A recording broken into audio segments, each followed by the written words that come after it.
All right, 1 2 1 2 in the place to be. How y'all doing out there? Frank Red back on the air for another edition of the Dungeon Show, and this is going to be a fast-paced edition, and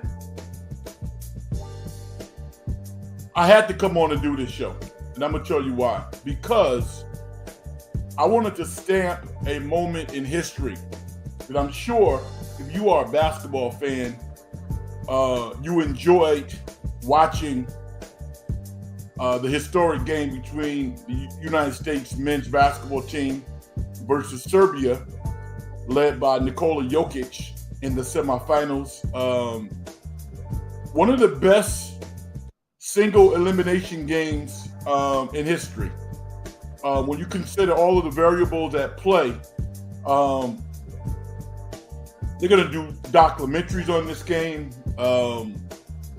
what-if scenarios. But at the end of the day, three of the greatest players in the history of American basketball stepped forth and got the job done. The United States win, and they move on to the finals. 95-91 over Serbia, and they were led by the Bay Area's own, the Golden State Warriors' own Stephen Curry, who saved the best for last. 36 points, 9 for 13 from three, 8 rebounds. And just when you think he can't do anything else to equal what he's done already, he brings another sparkling, historic performance out of his bag at the right time. And they don't win without him, obviously. They don't win without Durant. They don't win without LeBron. And Joel Embiid, much maligned. Give him some credit. This is not going to go down as one of the best Olympic performances by a center from a United States represented team. But give Joel credit. He made a couple of defensive plays down the stretch. He forced Jokic into a legitimate travel. And that one-legged fall-away clutch shot that he made late with like 2 or 3 minutes to go, that was money. And if he can get himself in shape, he could actually build on this for the winter. For the winter, excuse me. But as someone who creates content, as someone who really appreciates you all supporting me and showing up for me, I had to show up for you, to give you an opportunity to speak your piece, to reflect, to maybe add some insight that no one else has brought to the surface since the game has been played. It's really about respect. It's respect for you, and it's respect for the game of basketball. Basketball has given me everything. It really has. My mother gave me the morals that I needed to make the proper decisions in life until I became mature enough to make them on my own. But all the opportunities that I have had in life stems from basketball. And I respect the game. I love the game. I really do. And to see greatness being displayed, I'm a big time fan. Give Serbia credit. They look like Villanova in 87 or 85. They look like Villanova in 85. Literally, for a 3-4 minute span, every big shot they made, they were not intimidated by the USA team. They were there to ball. And I'm going to tell you the guy who I look at that I think really held the team together. And I'm enjoying watching him play more now than I ever have throughout his career. That's LeBron James. LeBron James, to me, has not only been the best player on the USA team, he's been the glue. When they were down 17 in the third quarter, and LeBron threw a couple of passes to a couple of guys that dropped the ball out of bounds, there was no stank eyes, no harsh looks. It was all positive. And we all look forward to see how he's going to respond, to see how his teammates are going to respond. I think LeBron's disposition gave his teammates the confidence to move forward. And he picked his spots. He's playing a lot like Magic Johnson with athleticism. And that embrace between Stephen and LeBron and KD was ready there to get some of his. That's a historic photo. Somebody got that picture. They're going to make murals of that. That was incredible. The intensity in LeBron's face, in Stephen's face, in KD's face. It matches any triumvirate that we've seen, I'm going to say, in sports. That was awesome. Now, they need to win the gold medal game. Anybody who thinks that it's a shoo-in and they're going to beat France, you're mistaken. And I'm going to tell you why. When you show up, you have a chance to win. That's all you got to do is show up. Is France better than the United States? Hell no. They got reserve guards on their team, starting, playing big minutes. But they have the home crowd. They have the home referees, presumably. The pressure is going to be at an all-time high. There's only a few guys on the USA team who could even relate to that level of pressure. There's only a few guys. And they played like that. The only guy who played big time, who really hasn't experienced that, was Joel Embiid. Joel wanted the ball, and he made some difficult shots, man. So I'm on air tonight out of respect for you and out of respect for the game of basketball. If you play basketball at any sport on a reasonably high level, you realize how difficult it was to do what those men were doing out there. Jokic, that dude's a beast. He looks like he plays harder for Serbia than he does for the Denver Nuggets. Those are his brothers, man. Those are guys he went to elementary school with. And talk about a band of brothers. But at the end of the day, they went Scott Norwood. They're never going to forget this loss. Never, ever, ever again will they have an opportunity to shock the world like they did today. A missed opportunity for Serbia, a historic missed opportunity. This literally could have been the biggest upset in the history of basketball. And it didn't happen. Now we're going to talk about Steve Kerr as well. Steve Kerr is a great coach. And I mean, you can criticize Kerr. No problem with that. But when I read stuff online, or I hear humans say that Kerr sucks as a coach, I'm like, what are you smoking? Really? Come on. Let's get it started. A lot of people have things to say. I want to get your comments out there. And I thank you for joining me in conversation. Andrew the GOAT says, I don't see how the Warriors watch this Steph Curry performance and not give him a proper second All-Star like Lauri Markkanen or Paul George instead of hanging onto potential young assets. All right.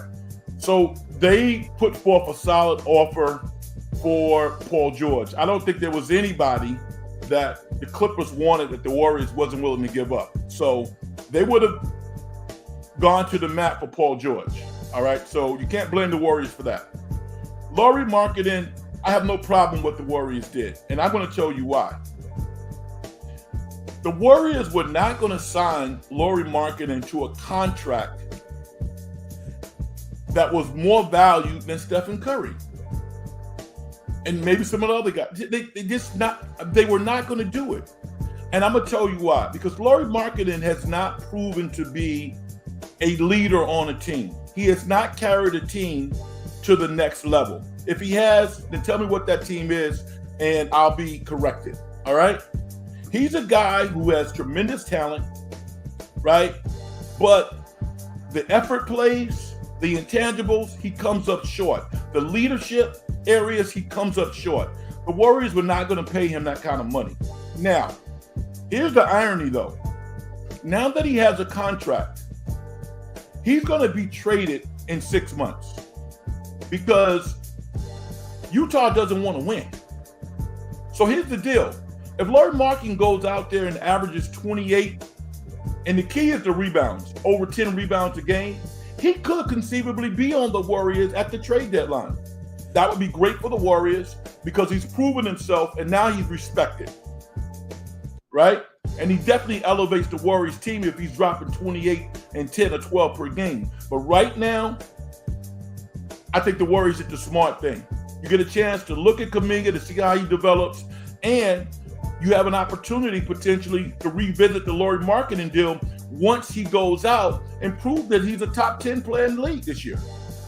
But right now, I would not have traded for him. I certainly would not have given him the contract that he received from Utah without earning it, because he hasn't earned anything.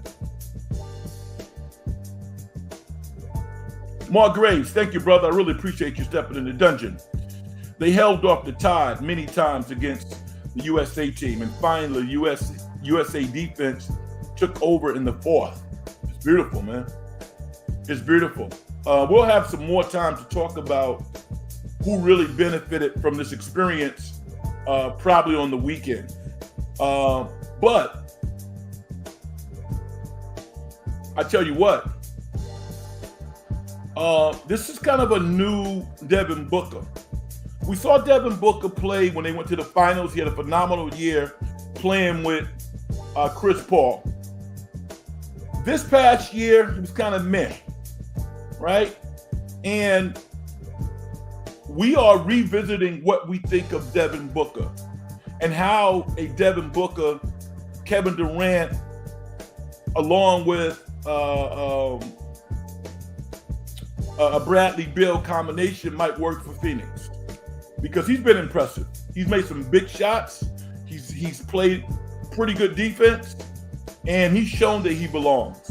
So definitely want to big him up. Andrew says Curry carried the team. Yeah, he did, man. Listen, scoring 36 points on the USA team in a single elimination game, that's equivalent to scoring 50 or 60 points. That's what, I mean, that's how historic this performance is. I'm not going to rank his performances, because we'll be here for the next month. But this was a special performance. And you saw it all over his face. I'm going to tell you why I believe this was. NBA fans in the United States, teams that are in close proximity to the Golden State Warriors, those of us who have an opportunity to go to the games and have seen them play, we don't take anything for granted, but we've seen these type of magical performances, right? This is the first time that Stephen Curry has played internationally in a long time. Can you imagine the energy and the jaws dropping if you had a seat in that stadium in France and all of those European countries that maybe have never seen Stephen Curry play before? Do you know how happy they were and how wowed they were? I would love to see the numbers on that game, the ratings, because it had to be through the roof. That was a special performance before the world. Jimmy says, how big of an embarrassment would that have been if they would have lost to that big of talent disparity? Like I said, would have been one of the biggest upsets in the history of basketball. All those GOAT conversations and best of all time conversations would have been tough to build. Because this USA team was better than Serbia. There's no doubt about that. Serbia played better for literally 35, 36 minutes Serbia played the game of their lives. But you have to expect a team to rise up and play their best basketball. And Serbia did. Nobody's surprised that Boban Bogdanovic played as well as he did. That dude is an absolute baller. I wasn't surprised. He makes open shots. He's tough. They're all tough. Jokic played a good game. All of their auxiliary players were making shots. So the onus was on USA Basketball to come out and match their intensity defensively. And they didn't do it. And we knew if there was an Achilles heel for this team, it was perimeter defense. Doesn't mean they wasn't trying. They're just not great defenders out top. They're just not. It's why Phil Jackson always wanted to have big guards out front. We don't have the biggest guards. We really don't. We have skilled guards, but they're not real big, which inhibits the ability to play perimeter defense. Andrew says, Joe Lacob doesn't want to give up Brandon Podzinski. So that means Joe Lacob is not that good of an owner. I disagree with you. And I'm going to disagree with you for this reason. You know how Joe Lacob got all of his millions? I don't know this personally, but I'm going to go off on the ledge and say that he earned it. If you acquire Lauri Markkanen, you got to write him a check for $200+ million. Are you willing to do that? Andrew, were you prepared to write Lauri Markkanen with a year left on his deal, a $212 million contract with veterans like Draymond Green and Stephen Curry on the team? I wouldn't be willing to do that. If he goes out in the first half of the year and he balls out, different story. But right now, wasn't going to do it. So we can talk about Brandon Podzinski, and yeah, they like him. But he's not untradeable. For the right player, he'd be gone. Lauri Markkanen was not the right player at this particular time. I think the Warriors made a smart move. Mark Graves says, wasn't he signed after August 6th? So Lauri, I think, has to stay the whole year in Utah. I don't think so. I've never heard of a player being signed and has to stay for the whole year, but I'm not an expert at that. I'm definitely going to be checking after this particular show, Mark. Thank you for that. But I think he can be traded after 6 months. Maybe I'm wrong. Andrew to go. Do you not realize how many players Joe Lacob missed out on? Name them. Who are they? Who are these players? Who are they? I think the Warriors still are not good enough to be a top team in the NBA. Still so, I think the Warriors need to make some more moves to the roster. Okay. What are the moves they need to make? Because this is not fantasy basketball. This is real life. The Warriors just got out of salary cap hell. They just did it. They're not, Joe Lacob is not willing to write a $200 or $300 million check for a team that is going to win 40-some games. I don't blame him for that. I'm looking at the coaches. I'm looking at all of the videos that I've seen of Moody busting his ass this summer. Jonathan Kuminga. Presumably, Brandon Podzinski is going to get better. Maybe Andrew Wiggins has a comeback year. Trace Jackson Davis was a sparkling rookie. Yo, man, you need to develop from within. The idea that you're going to go out and buy your way to a championship, it doesn't work that way. Look at the Boston Celtics.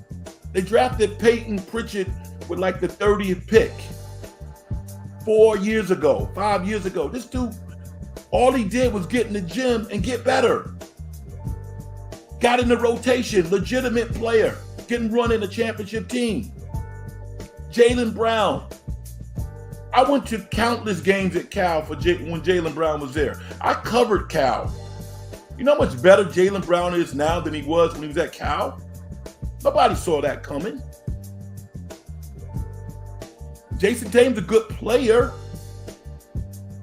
You know, Derek White, who I loved, I thought he was a lot better than what people thought he was in college, but he's gotten better. So I need to see the Warriors players get better. That's one of the reasons why they went out and signed Jerry Stackhouse as an assistant coach. Jerry Stackhouse coached Fred VanVleet to a CBA, a G League championship. That's one of the reasons why he's on the staff. You know, I think it's Terry Stotts on the staff as well, right? So the Warriors recognized that they needed to get more out of their coaches in terms of developing their players. I think it's a smart move.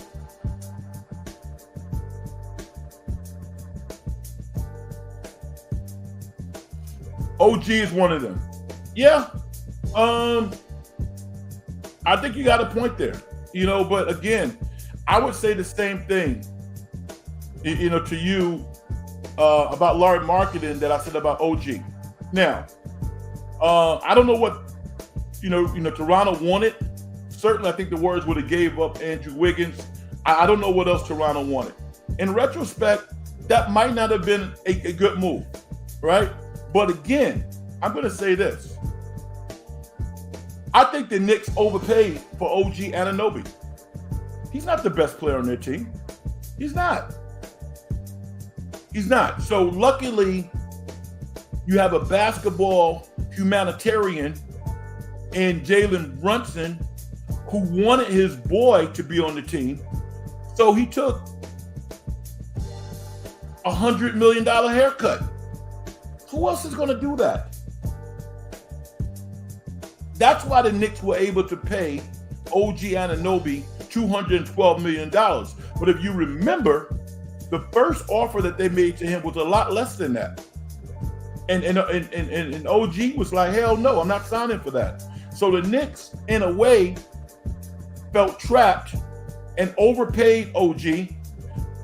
But on the back end, they knew that they could get Mikal Bridges in the fold for the next couple of years at $23 million a year because, again, Jalen Brunson, I'm sure, had communicated to them that he was going to take less money. Otherwise, that doesn't work. OG Anunoby doesn't sign with the Knicks, my Knicks, if it's not for Jalen Brunson.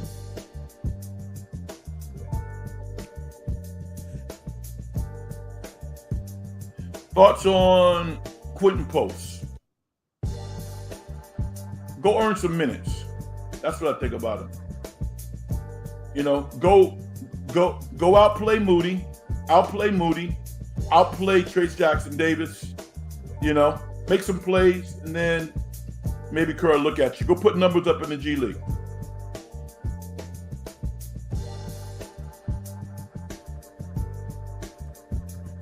Andrew says the Warriors can't sign Post to the roster yet. I don't understand what that means. Help me out.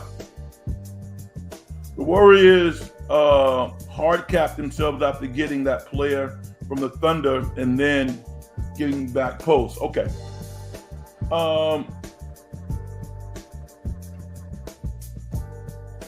I'm sure I don't know the salary cap as well as you do.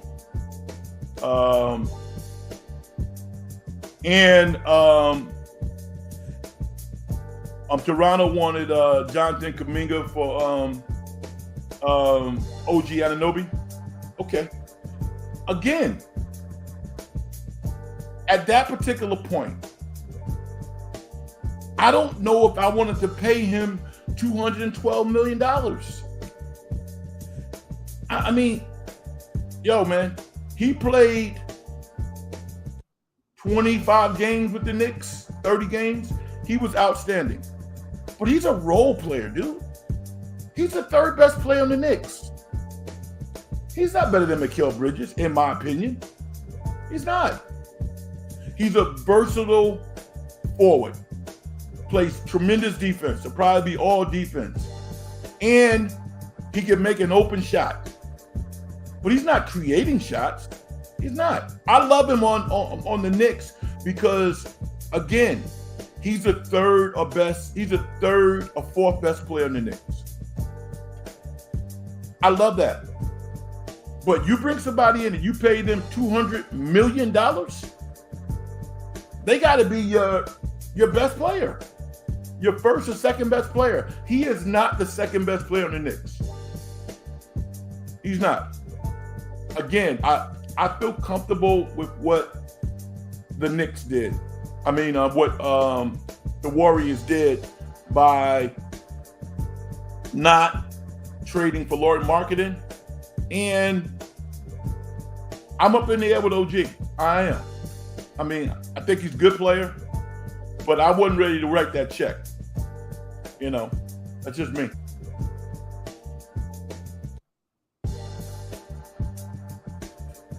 SG says Terry Stotts was an assistant coach, will be an assistant coach.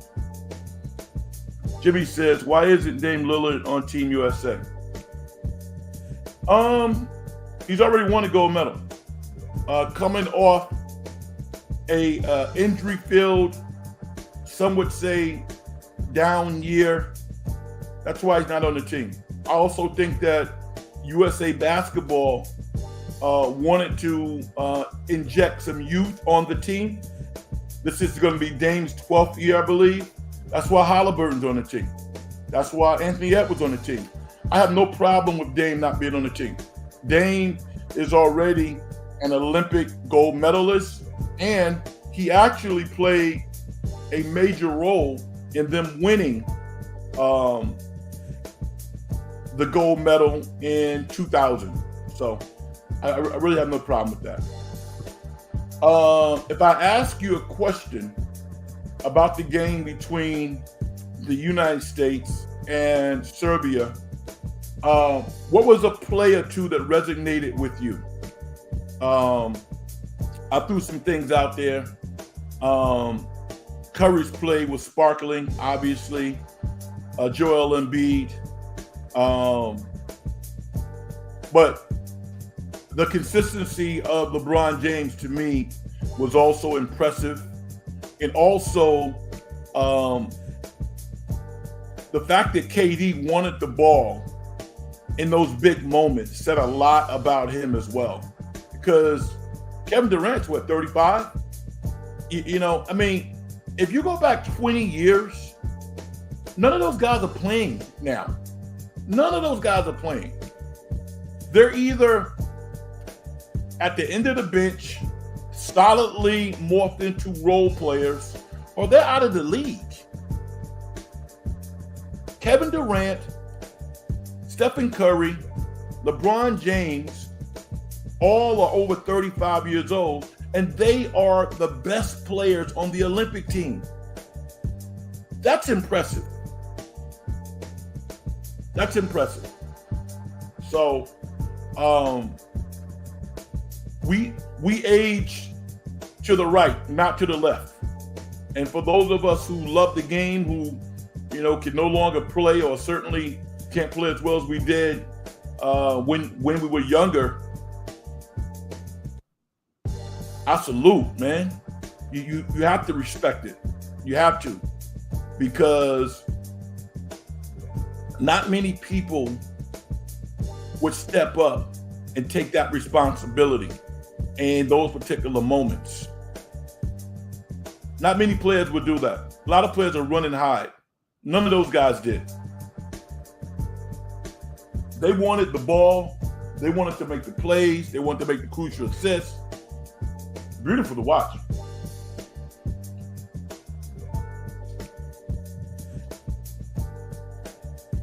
And another thing that I looked at that I'm sure a lot of people don't is that there was clear alignment from the coaches. Steve Kerr was the head coach and is the head coach of that team.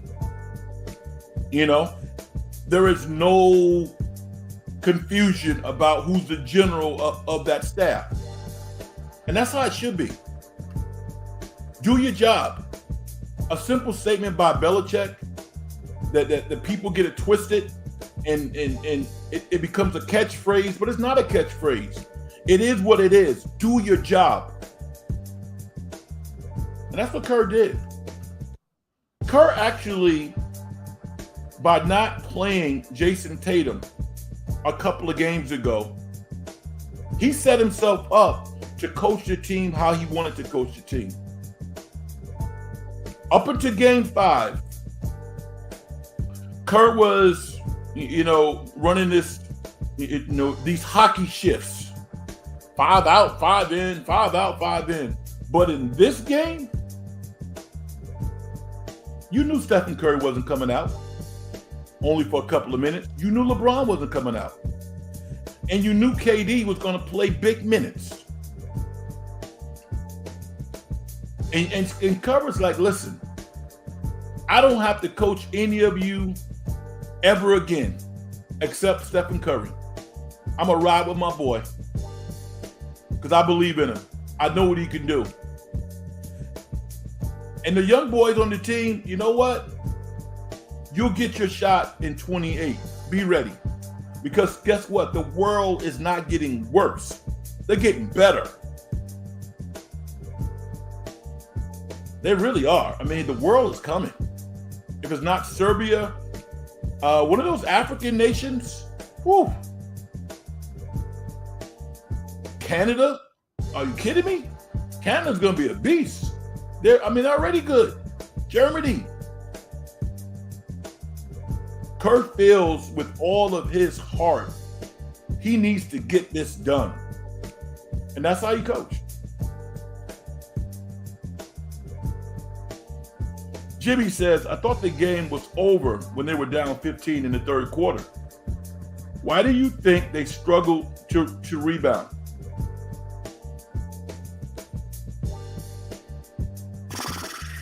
I hate to say it, but the person who is most equipped to defensive rebound is the center. The center is closest to the basket and in position to box out and get rebounds. That's Joel Embiid. Joel Embiid, I'm not going to call him lazy. I don't like that word. I can't get inside his body. He looks lethargic at times. Balls are caroming off of his fingers. It's serious. It's that. If Joel Embiid defensive, how many times did he lose balls today in the game? Quite a few. These are basic defensive rebounds that Joel Embiid is not getting. So that's the reason. Everybody else is out playing perimeter defense, running off screens, and Joel is playing drop coverage 1 or 2 feet from the basket. Just go up, get off your feet, and get the ball. Ain't that hard? On the flip side, he was a factor offensively. He really was a factor. And defensively late, I saw him trying. That was good to see. He kind of bodied Jokic into a legitimate walk. And that was a big play also. So the reason why they don't rebound is because Joel Embiid doesn't have the best hands, and his energy level kind of comes. He plays with more energy on offense.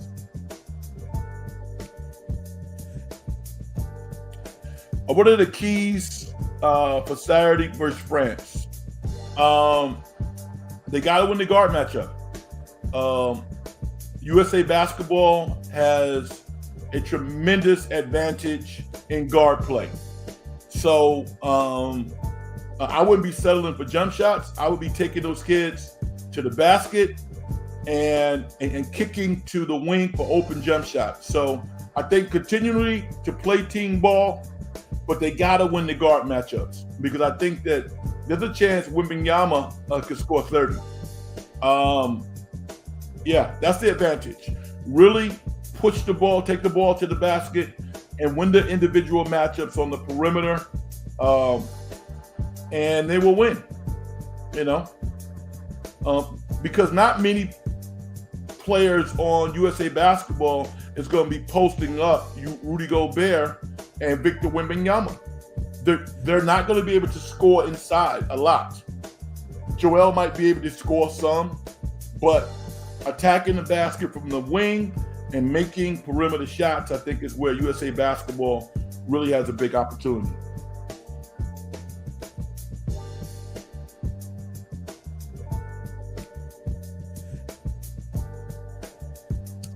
If you're listening for the first time, my name is Frank Red. What's up, everybody? This is In the Dungeon Show. Hit the like button if you like what you hear. I really appreciate it.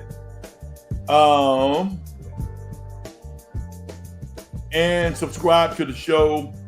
If you are not a subscriber and you like what you hear, you can subscribe to the show. We really focus on content. Yeah. I'm going to transition for a minute. First of all, I want to acknowledge that the USA women play Australia tomorrow in the semifinals. And they've been more dominant than the men. They really have. I've enjoyed watching the men and the women. I don't compare them, but our women have been outstanding. I watched the game against Nigeria and Belgium. I watched all the games. And that tandem of Aiyuk Wilson and Breanna Stewart is fierce. It really is. The one player who surprised me, I mean, she's a good player, but she's looked even better in the Olympics, and that's Kelsey Plum. She's played the point. She rarely plays the point in the WNBA at this point, but her pressure defense and her ability to get to the cup and make open shots has really propelled this team. I love Sabrina Ionescu. She's not playing her best basketball. Her balance is off a little bit, but I love her game. She's outstanding. I don't see anybody beating that team. Aiyuk Wilson, man, stop it. I mean, the best female player in the world, and she gets better every year.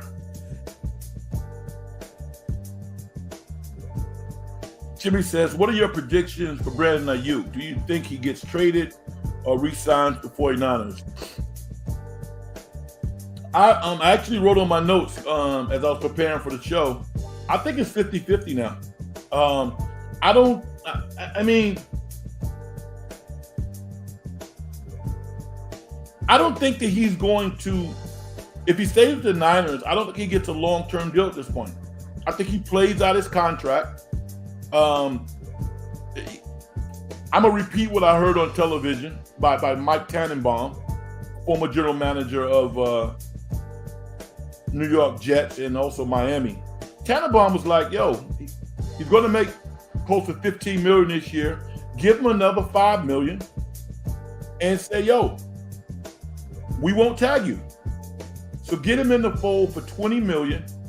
Go out and chase a Super Bowl and be a man about it. Do what KC did. That's exactly what KC did to Tyreek Hill. They won a Super Bowl. Tyreek was a free agent, or he had 1 year left. I don't know what it was. But KC said, listen, dude, thank you. We won a Super Bowl. We're not going to pay you. We think you deserve what you're asking for. Go get your money. Very sensible to me with regards to the San Francisco 49ers. It doesn't appear that they really like what Pittsburgh wants to send back to them. You know Pittsburgh's not giving them a first-round pick. That's not going to happen. It's not going to happen. Pittsburgh drafts offensive and defensive linemen and cornerbacks with their first-round picks. They're not giving the 49ers a first-round pick for a wide receiver when they consistently go out and draft all pros in the 5th and 6th round. They're not going to do it. So I don't know if the Niners are going to take a deal that's not good for them, even if Aiyuk wants to go to Pittsburgh. So who are the other teams? I mean, Atlanta just had a wide receiver more get hurt, but are they in a position to pay Aiyuk $30 million a year? I don't know what their cap situation is, but I doubt it. I think the best situation for Brandon Aiyuk and the 49ers at this point is to stay for one more year, play out his contract, get some more money, and then at the end of the year, the 49ers should let him go. Because it's clear that they don't want to pay market value for him. And that's okay. That's business. But when you look at this particular team right now, I think there's still a role and a place for Brandon Aiyuk. And maybe Ricky Pearsall is that guy. But it's going to take him a year. So that's my feeling about Brandon Aiyuk. I don't think the 49ers have handled this very well. They kind of had a media machine out there working on behalf of them. And I'm like, this is not how you conduct business. Precedence has already been set of how teams deal with wide receivers. Why do you have to be so different? When Brown, a member of the Tennessee Titans, went to them and said, yo, I want a bigger contract, they sent him to Philly. Now they got the general manager fired, but they acted on what their intentions were. KC, three-time Super Bowl winning champion under the Andy Reid era, let their best wide receiver go because they didn't want to pay him, and they recognized that the brother deserves to get paid.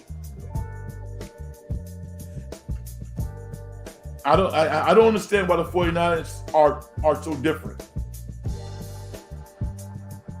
I don't understand it, because in a game that inflicts such brutality on its players, it's always about the money. Anybody who tells you it's not about the money, they failed third grade math.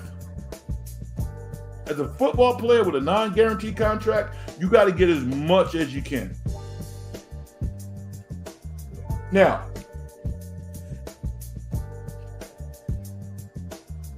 somebody's probably saying, Red, you make that statement, and New England was willing to pay Brandon Aiyuk $32 million, and he didn't want to go there.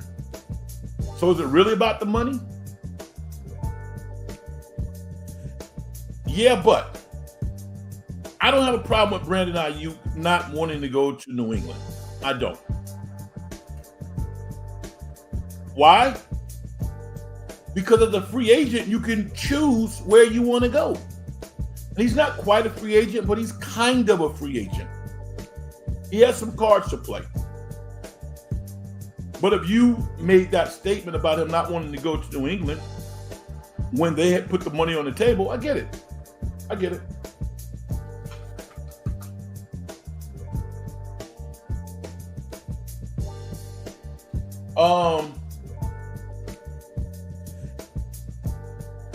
I watch a lot of videos online, and when it comes to football, I'll check out the Krug Show. I get a lot of information from Larry, and Grant Cohn. I'll check him out too in bits and pieces because he's trying to be funny, and he takes shots. But his content is excellent, it really is. And he's talking about Brock Purdy. I mean, Brock Purdy, has like 11, 12 interceptions in practice? I don't really know what that means. But it's not great.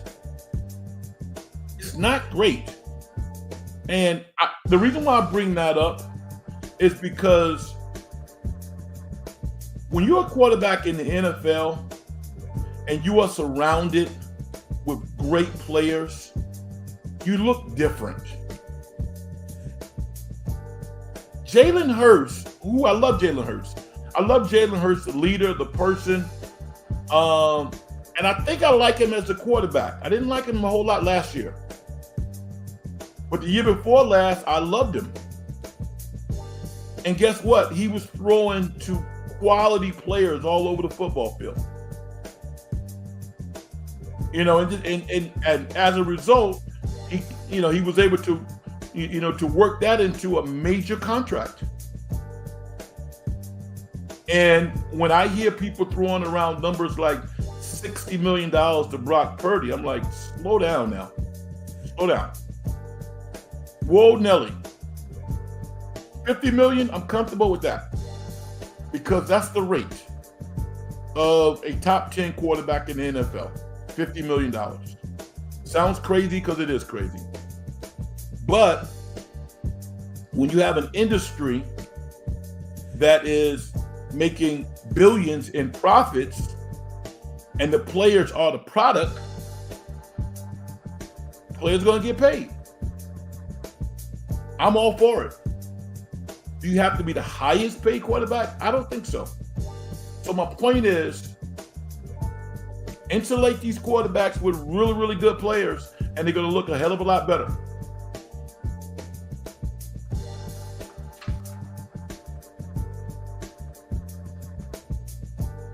I think the 49ers are going to find a way to figure it out.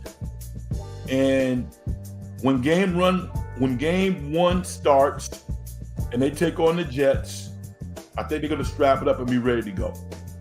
How? I have no idea. I'm not at practice. I don't know what's in those meeting rooms, but I know that they're committed to winning on the field. And I'm not in love with how they, conduct business, but they're going to find a way to get it done. I believe they will. We spent most of our time tonight talking about the game between USA and Serbia, for good reason. A historic game that was won by the United States side. Stephen Curry, one of the best performances in Olympic basketball, men's basketball history. He wasn't even on the radar for all tournament team or anything like that. I think if he has a good game in the gold medal game against France, he could potentially be all tournament. I think LeBron James is going to be the MVP if they win. And I'm going to keep saying if until the game is over, because I've seen upsets in my life. I've experienced upsets. You never forget those games. I think I mentioned it before, but I'm going to tell you how my college career ended. We lost. We're up 17 with 8 minutes to go against West Point. And we lost. Oh my God. I mean, all these years later, and they had a very good player by the name of Kevin Houston, who had like 37 points. Kick and shoot. A good player. No way in hell we should have lost that game. And yet we lost. Up 17. Not in the third quarter. No, there were halves. We lost with 8 minutes to go. We were up 17 points. I could detail how we lost, what happened, who played well, who didn't. It's a waste of time. The players who were playing, the fans who saw the game, know what transpired. I only bring it up because it still hurts today. It still hurts. I'm still replaying that game decades later. And I thought about that when I saw several of the Serbian players on the floor, on their backs, with their hands over their heads, because they knew they had missed an opportunity of a lifetime.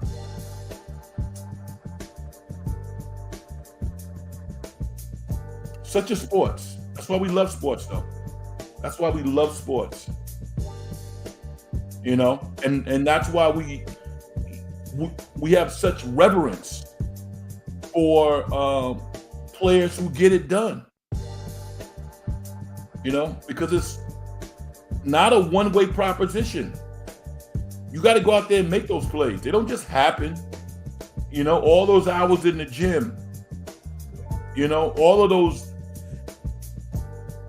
visualization exercises that people do to simulate game conditions.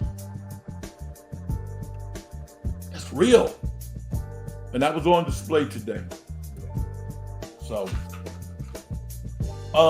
I've seen a lot of like NBA team forecasts about how many wins teams are going to have, and it's interesting. There's so many teams in the 40s. It's crazy. I saw one publication had the Warriors winning around 43 games, 42. I got the Warriors winning 46 to 48 games.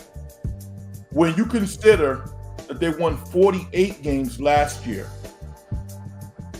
and they could win the same number of games this year, and chop off so much money off the salary cap and save themselves so much money quietly, I think they would consider that to be a successful season. But they're not going to say that to the fans because the prices are not going down. If anything, the tickets are going up. But, the one thing that I look at, and some fans look at it also, but I look at the business of the sports and I look at the sport. It's hard for me just to look at the games being played. Because that's not how sports work. Sports are like any other business. It's entertainment. I saw a movie last week. I saw Twister last week. And they had CGI in the movie. They cost millions of dollars. They had top-notch actors. That movie cost money to make. Why do you think the Boston Celtics owner, Wick, Grossman, Wick, why do you think he's selling the team? He's won 2 championships in 20 years. He's paid everybody on the team. And yet somebody's going to buy that team. He's already got it. He's going to sell the team, take his money, and get the hell out of Dodge. And someone else is going to have to pay the tax on all those high salaries that they have now. $300 million contracts. But he ain't tripping off of that. But the new owner, it's going to be interesting to see who the new owner is of the Boston Celtics. It's going to be a rich person. Now, will the Boston Celtics probably trade some of the players that they have that have made up that championship core?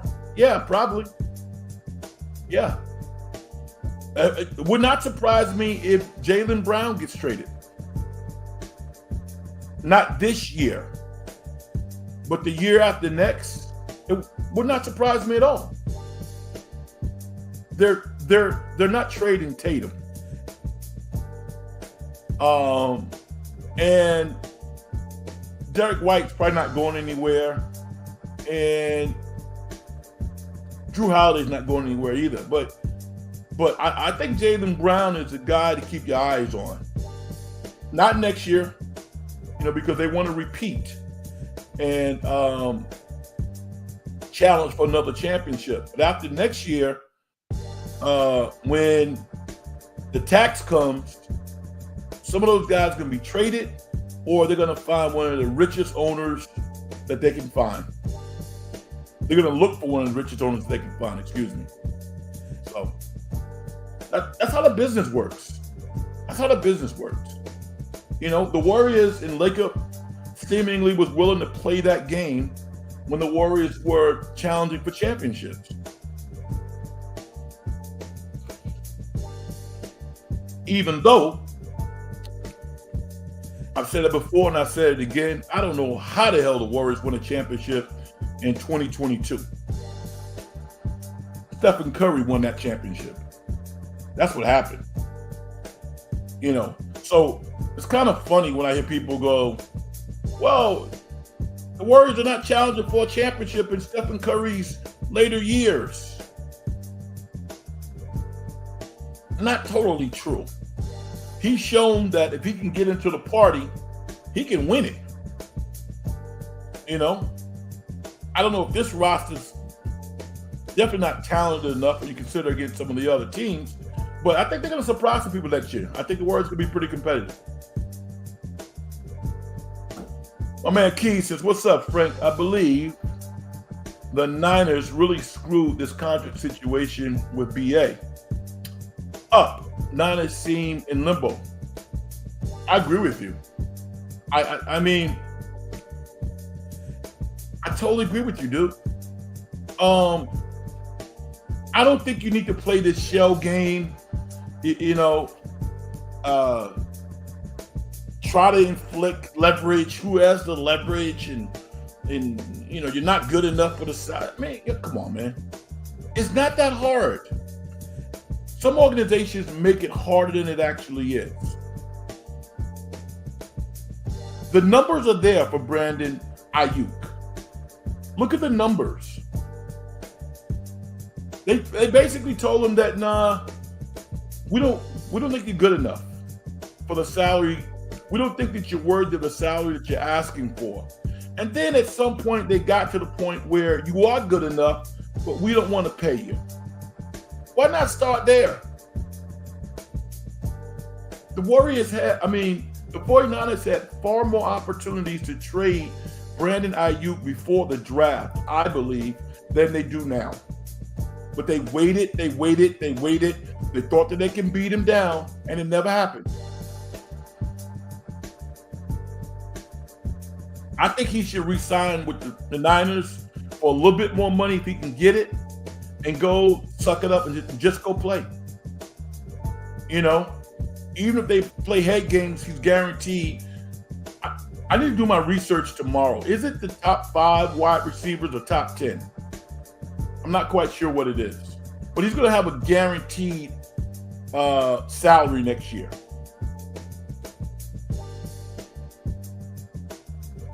Jimmy says, it doesn't make sense why the Niners always wait till training camp. I mean, they could have had BA sign for the price they want after the season or around the draft. I totally agree. Ego, power. Curry, Embiid, and LeBron saved us today. I was sweating the whole game. Don't forget KD. Don't forget the Slim Reaper. I loved it when he waved Embiid off. Embiid was coming up to set a pick. KD was like, will you please get out of here, please? Yo, don't you know who I am? Went into his bag, rolls up and shot that 15-footer. Game over.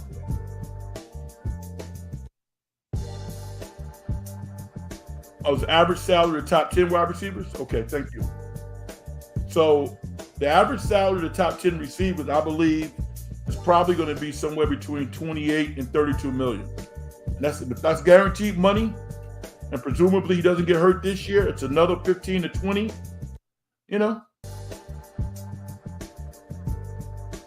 Everybody's not going to get their money the same way, unfortunately. You would rather look at your bank account and see 50, 60, 70 million already there.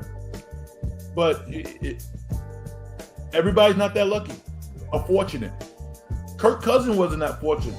Kirk Cousins, they jacked him around and he had to go out every year. And he said, okay, fine, I go prove myself. I prove myself every year. And he wound up making more money than damn any other quarterback out there.